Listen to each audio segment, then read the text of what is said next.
According to CNN, in 2015, 64% of Americans plan to celebrate the infamous Day of the Dead, or Halloween. From the days dedicated to the end of harvest season and the beginning of winter, to a celebration filled with costumes and candy, Halloween has developed into a kids-friendly holiday. But what is the true story of this day? A day of superstition, goblins, ghosts, and the possibility of deadly spells and demons is dedicated to October 31st. Halloween is a popular holiday filled with costumes, candy, and controversial beliefs.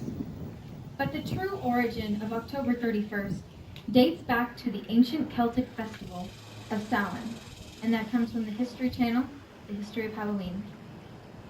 We will discuss the Celtic holiday of Samhain, the Irish traditions dedicated to Halloween, and the modern-day rituals.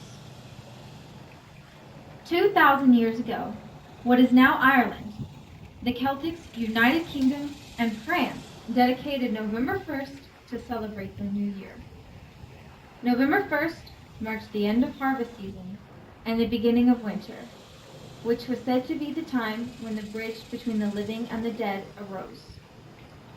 The night of October 31st, the Celtics believed that the bridge allowed ghosts to come back to Earth. Druids, priests, or soothsayers in the ancient Celtic religion built bonfires where crops and animals were burned as sacrifice to the ancient Celtic deities.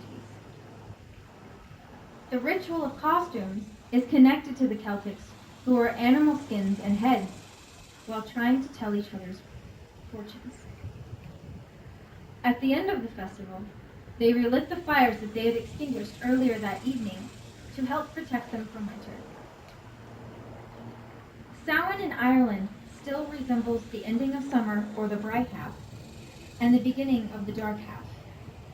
And along with it are some of the ancient traditions of the Celtics. According to an Irish tale, if any crops were left out after November 1st, they may be spoiled by the fairies. However, the even older belief was that the crops left out after November 1st actually belonged to the fairies and were not safe to touch. Human and animal sacrifices took place in those centuries in Ireland according to pagan legend, but no evidence supports it. In modern-day Ireland, Halloween still incorporates pranks, dressing up, trick-or-treating, and decorated houses. But there are some other trends that take place as well. One of the new trends growing in Ireland is to acquire a Halloween tree. Children still run from door to door, dressing in costumes to receive goodies from houses, to ensure that the house will be left free of tricks and pranks. Feasts were a great deal during Halloween, and the tradition to hold feasts have maintained in the celebration of Halloween. Halloween used to be a time of abstinence, when no meat was consumed, and that the only foods that were typically eaten would have been apple pies and, of course, toffee apples. But first you would have colcannon, potato farls, and barmbrack, and that's from yourirish.com. Barmbrack was a bread containing fruit, and it was left outside before going to sleep for any passing fairies or spirits to eat and place good luck upon the household. An array of dishes used during the feast would contain a coin, or a lucky penny, which was said to bestow safety and fortune for the coming year of the finder. The drink to follow all festival food down was a drink called lamb's wool. Although the same dishes and drink are used, the surpassing of meat is no longer a major tradition.